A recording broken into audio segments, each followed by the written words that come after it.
ओम श्री महालक्ष्मी नमः. ओम श्री महादेवाय नमः. हर हर महादेव. ओम श्री स्वामी समर्थाय नमः. नमस्कार मैत्रिणी. बघा, जिथे घराच्या उंबरठ्यावर अशी पूजा करतात तिथे लक्ष्मी पाणी भरते. घरातील स्त्रीने उंबरठ्यावर लक्ष्मीचे स्वागत करण्यासाठी फक्त झाडू, उंबरठ्यावर येऊन काही खाल्ल्यास किंवा संध्याकाळी उंबरठ्यावर ही फक्त 20 रुपयाची वस्तू प्रज्वलित केल्यास, कधीही घराच्या उंबरठ्यावर घोड्याची नाळ न लावता चांदीचा तुकडा पट्टी लावल्यास, ज्या घरात अशा प्रकारे उंबरठ्याचे पूजन करतात त्या घरात माता लक्ष्मी सदैव निवास करते. बघा, हिंदू धर्मामध्ये वास्तुशास्त्रात घरासाठी काही नियम सांगण्यात आले आहेत. किती मोठा महाल बांधला तरी त्याला उंबरठा हा असतोच. त्याशिवाय मोठ्यातले मोठे घर किंवा छोट्यातले छोटे घर पूर्ण होत नाही.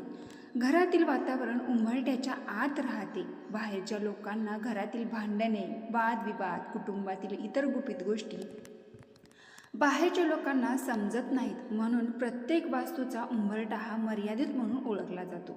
म्हणजेच घरातील गोष्टी बाहेरच्या व्यक्तीला सांगायच्या की नाही हे फक्त घरातील व्यक्तीच्या हातात असते. शक्यतो लाकडी उंबरठा शुभ मानला जातो. आजच्या काळात घराच्या प्रत्येक दारावर उंबरठा बनवल्या जात नसला तरी स्वयंपाकघर किंवा घराच्या मुख्य दारावर असायलाच हवा. दाराचा उंबरठा लाकडीच शुभ मानला जातो. पण जर तुम्हाला हवे असेल तर तुम्ही तुमच्या जीवनशैलीनुसार संगमरवरी उंबरठा बनवू शकता. वास्तविक दाराच्या चौथ्या भागाला उंबरठा म्हणतात. असे म्हणतात की दाराचा उंबरठा घरामध्ये घाण आणि निगेटिव्ह एनर्जी प्रवेश करू देत नाही. ते अधिक पवित्र बनवण्यासाठी मुख्य दारावर तुम्ही ओम किंवा स्वस्तिक अशी धार्मिक चिन्हे हळदीने अथवा कुंकवाने लावावीत. दाराच्या उंबरठ्याबाहेर रांगोळी काढून तुम्ही तो अजून सुंदर किंवा शुभ बनवू शकता. उंबरठा म्हणजे आत्मभान जागृत ठेवणारे स्थान. उंबरठा म्हणजे लाकडी दाराच्या चौकटीत खालच्या बाजूस बसवलेले जाड, रुंद आणि सपाट लाकूड. 10 शमन करणारा आणि दीर्घकाळ पाण्यात टिकून राहणारा वृक्ष म्हणजे औदुंबराचा उंबरा वृक्ष. म्हणूनच पूर्वीच्या काळात घराचा उंबरा हा उंबराच्या खोडापासून बनवत असे. या वृक्षाच्या नावावरूनच दाराच्या चौकटीत बसावयाच्या या लाकडाचे नाव उंबरठा असे पडले असावे. आपण पूर्वीपासून ऐकत आलो आहे की माता लक्ष्मीला प्रसन्न करायचे असेल तर तिने आपल्या घरामध्ये जर आपल्याला वाटत असेल की प्रवेश करावा तर घराचा उंबरठा सुशोभित असावा. म्हणजेच माता लक्ष्मीने प्रवेश करताना आपल्या घराचा उंबरठा सुशोभित असल्याने ती प्रसन्न होऊन घरामध्ये प्रवेश करते आणि आपल्या घराला शुभ आशीर्वाद देत असते. त्यामुळे घराचा उंबरठा शक्य तेवढा सुशोभित असावा आणि स्वच्छ असावा. घराच्या बाहेर अंगणातील ओटा देखील स्वच्छ असावा. उंबरठ्याचा वृक्ष हा कृतिका नक्षत्राचा आराध्य वृक्ष आहे आणि त्याच्या औदुंबर या नावाने त्याला शुभ असे धार्मिक अधिष्ठानही प्राप्त झाले आहे. साक्षात दत्त निवास असलेला पवित्र वृक्ष म्हणून औदुंबराची ख्याती आहे. 21 गुणांनी परिपूर्ण औदुंबर वृक्षाखाली सद्गुरू गुरु माऊलीने भगवान श्री दत्तात्रयांची साधना केली. औदुंबराला भूतलावरील कल्पवृक्ष म्हणतात, कारण भगवान श्रीहरी विष्णूंनी औदुंबराला आशीर्वाद दिला आहे की याला सदैव फळे येतील. तसेच या झाडाचे पूजन व भक्तिभावाने व सर्व मनोकामना पूर्ण होती. या झाडाचे दर्शन केल्याने उग्रता शांत होते. जी स्त्री रोज सकाळी लवकर उठून तांब्याच्या तांब्यामध्ये पाणी घेऊन उंबरठा धुवून त्यावर हळदी कुंकू लावते किंवा दोन्ही बाजूंना स्वस्तिक बनवते, तिच्या घरामध्ये माता लक्ष्मी सदैव वास करते. म्हणून दररोज सकाळी स्त्रीने म्हणजे आपल्या ग्रहलक्ष्मी दररोज उंबरठ्याची पूजा करावी. उंबरठ्याची पूजा करताना हा मंत्र म्हणावा: ओम अपवित्रा पवित्रो वा सर्वास्थमा गतोपि पा यस्मरते पुंडरीकाक्षम स बाह्य भयानंतर सूची. या मंत्राचा पाठ करावा. मात्र उंबरठ्यावर लक्ष्मीची पावलं चिटकवू नये. त्यावर आपले पाऊल पडले आणि माता लक्ष्मीचा अपमान होतो. तसेच उंबरठ्यावरती कधीही असे म्हणतात की उंबरठ्यावरती घोड्याची नाळ लावली जाते, तर ही घोड्याची नाळ लोखंडाची असते. लोखंड हा शनीला समर्पित आहे, शनिकारक आहे. त्यामुळे कधीही स्त्रीचं आणि शनिदेवाचं असं पटलं नाही. म्हणून कधीही शनीचा कारक असणारा धातू आपल्या उंबरठ्यावरती लावू नये, कारण स्त्रीचा पाय त्याच्यावर पडू शकतो. तसेच उंबरठ्यावरती म्हणून हा घोड्याची नाळ कधीही लावू नये. बघा, उंबरठ्याची फक्त पूजा करावी. उंबरठ्यावर सर्व देवांचा वास असतो असं म्हटलं जातं. म्हणून दररोज सकाळी न चुकता उंबरठ्याची पूजा करावी. दर गुरुवारच्या दिवशी उंबरठ्यावर हळदीचे लेपन करावे किंवा दररोज केले तर चालेल. यामुळे देखील घरामध्ये वाईट शक्तीचा प्रवेश होत नाही, घरातील निगेटिव्ह दूर होते आणि घरामध्ये सकारात्मक शक्तीचा वास सदैव राहतो.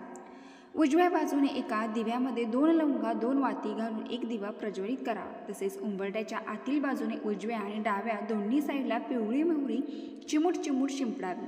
घरात होणाऱ्या कटकटी, विनाकारण भांडणे दूर होतील. यामुळे घरामध्ये निगेटिव्हिटी प्रवेश करत नाही.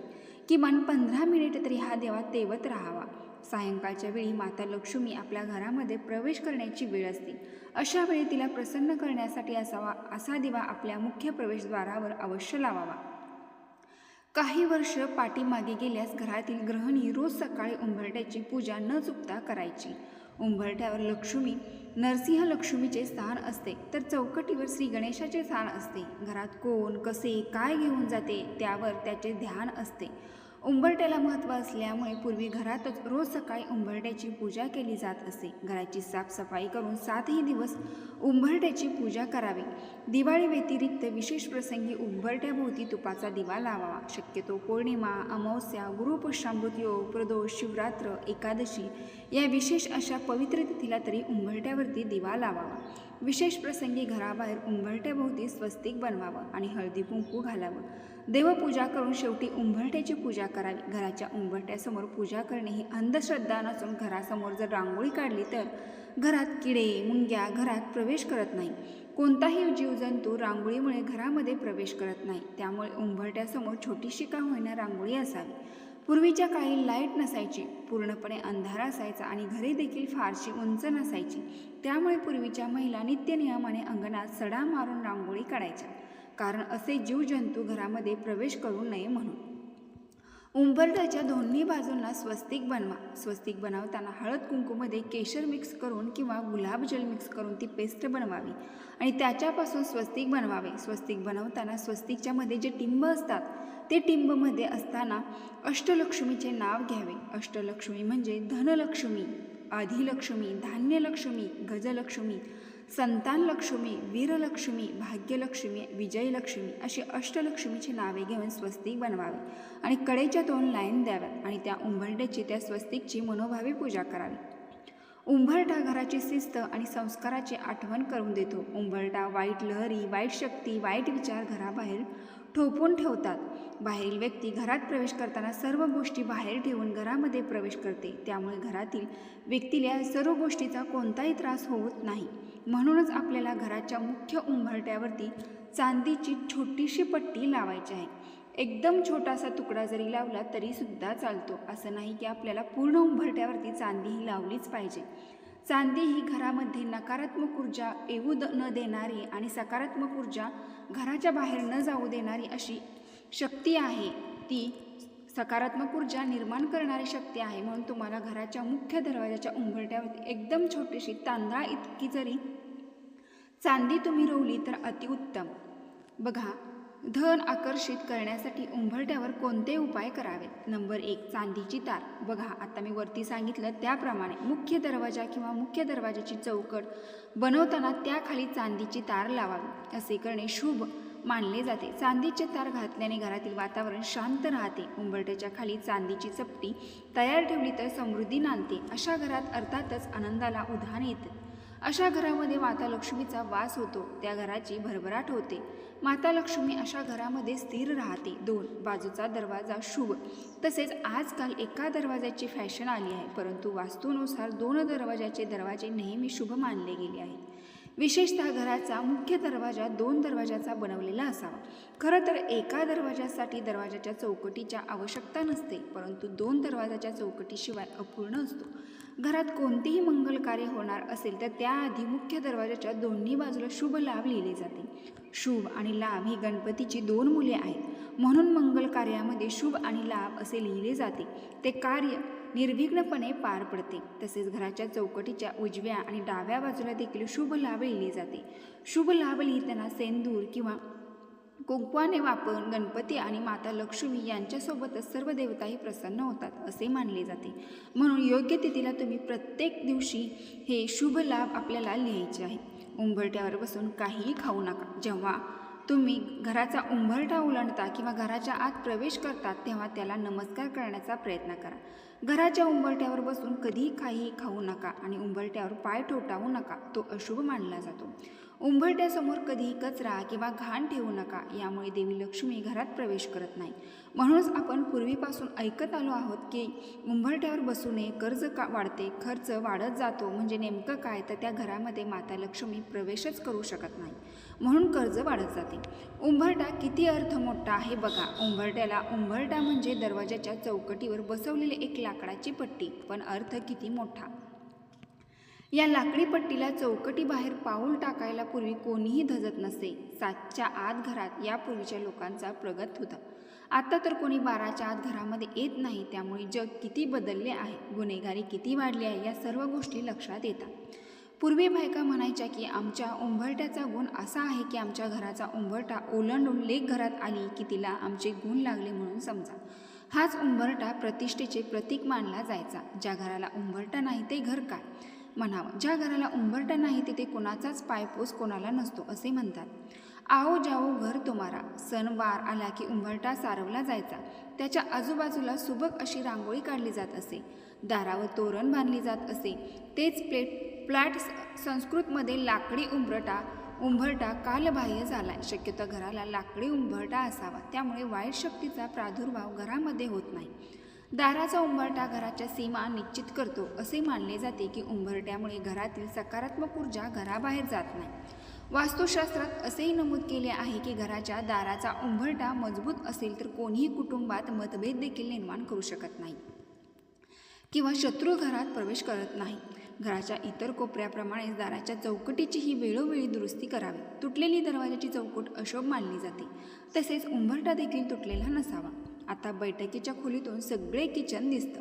काहीच आड पडदा नको. कोणीही उपटसूप येतो व वहिनी करत घरातच घुसतो. ना माणसाची मर्यादा किती सुधारली आहो ना आपण. नववधू घराच्या उंबरठ्यावर ठेपलेले माप लांगत घरात प्रवेशते. उंबरठ्याला गृहीत धरत आपण बरेचसे शुभ संकेत मानतो. घरातील उंबराच्या खूप साऱ्या भूमिका असल्या तरी उंबरठा हा एकच मर्यादा असतो. उंबरठा ही एक अशी सीमारेषा आहे. उंबरठा म्हणजे आपल्याला भानावर आणणारी नेमकी गोष्ट. बाहेरून घरात येणाऱ्यासाठी आपला युगो चप्पल सोबत बाहेर काढून ठेवायची जागा म्हणजे उंबरा. प्रवेशात असलेल्या घरातल्या चालीरीतींना मान देत आपण वागायचं आहे. हे उंबरठ्याची वेस ओलांडताना मनात बिंबवून यायचं असतं आणि घरातून बाहेर पडत असताना त्या घराने आपल्यावर केलेले संस्कार बाहेर पडल्यावरही आपण विसरणार नाही, लक्षात ठेवून आणून देणारी जागा म्हणजे उंबरठा. उंबरठ्याबाहेर पडल्याशिवाय बाहेरचं जग कळत नाही. हे म्हणतातच की अगदी खरं. उंबरठ्याच्या बाहेर पडल्याशिवाय आपले आई बाबा काय चीज आहे हे कळत नाही. जेव्हा बाहेरच्या जगात वावरतो तेव्हा आई बाबाच्या आठवणी येते आणि मग समजते की आपले आई बाबा आपल्यासाठी काय करतात. घर आणि परिवारामध्ये राहणं किती सोपं असतं. अगदी निष्काळजीपणे आपण आपल्या घरामध्ये राहत असतो. आपलं कुटुंब आपल्यावर खूप प्रेम करत असतं. मात्र बाहेर गेल्यावर या सर्व गोष्टीची जाणीव करून देणारा हा उंबरठा असतो. उंबरठा झिजल्याशिवाय यश पदरात पडत नाही, हे सुद्धा तितकंच खरं आहे. पण उंबरठा झिजवताना आपल्यावर आपल्या उंबरठ्याने केलेले संस्कार लक्षात ठेवणे तर या निसर्गाचा सामना करणं सोपं होत असतं. अजून एक गोष्ट इथे नमूद करायला हवी ती म्हणजे उंबरठ्याच्या बाहेर पडण्यासाठी फार मोठं धैर्य लागतं आणि बाहेरच्या जगात वावरण्यासाठी मर्यादाच फार मोठं वाहन लागतं. हे वाहन जे कोणी जप्त त्याचं आयुष्य नेहमी सुंदर होतं असतं. उंबरा म्हणजे लक्ष्मण रेषा. जे जे पवित्र असेल, वाईट असेल, त्या वस्तू असतील, विचार असतील त्यांना उंबरठ्याच्या आत धार नाही. मग ते काही असो. भ्रष्टाचाराचा पैसा असेल, कुलक्षणी मित्र असतील, व्यसनासाठी लागणारे साहित्य असेल, वाईट विचार असेल, त्यांना उंबऱ्याच्या आत स्थान नाही. म्हणून जे वाईट प्रवृत्तीचे कोणी आले तर त्यांना उंबरठ्याच्या बाहेरूनच निरपूत जातं. म्हणून पूर्वीच्या घरांना ओसऱ्याही असत. चहा पाणी गप्पाही बाहेरच व्हायचं. घरातील गृहलक्ष्मीचा सुद्धा कधी बाहेर जायचं कधी नाही. कोण आले याचे बहाणाचेच नसे. आत्ता काय भाऊजी करत असेल त्या उतारतात बाहेर जाते. घरातील संस्कार, ज्येष्ठांचे वर्तन, मुलांचे वळण हे त्यांचे घराचे व्यक्तिमत्व ठरते. उंबरा म्हणजे मर्यादा. जसे नदीला 2 काठांची मर्यादा असते, सागर आला किनाऱ्याची मर्यादा असते आणि घराला उंबऱ्याची मर्यादा असते. ज्यावेळी नदी सागर मर्यादा ओलांडतात तेव्हा प्रलय येतो. तसेच उंबरेची मर्यादा ओलांडली की कुटुंबावर संकट ठरलेले असते. म्हणूनच आपण आपली संस्कृती जपली तर पुढील पिढी त्यातून आदर्श नक्की घेईल। एकूणच काय तर मर्यादा प्रभू श्रीरामांनी पाळली, आपण ती ध्यानात ठेवू, उंबरठा ओलांडताना मर्यादेचे भान ठेवू। तर मैत्रिणी, अत्यंत महत्त्वपूर्ण माहिती तुम्हाला आवडली असेल तर आपल्या चॅनलला नक्की एक लाईक करून कमेंट बॉक्समध्ये ओम श्री महालक्ष्मी नमः टाईप करा।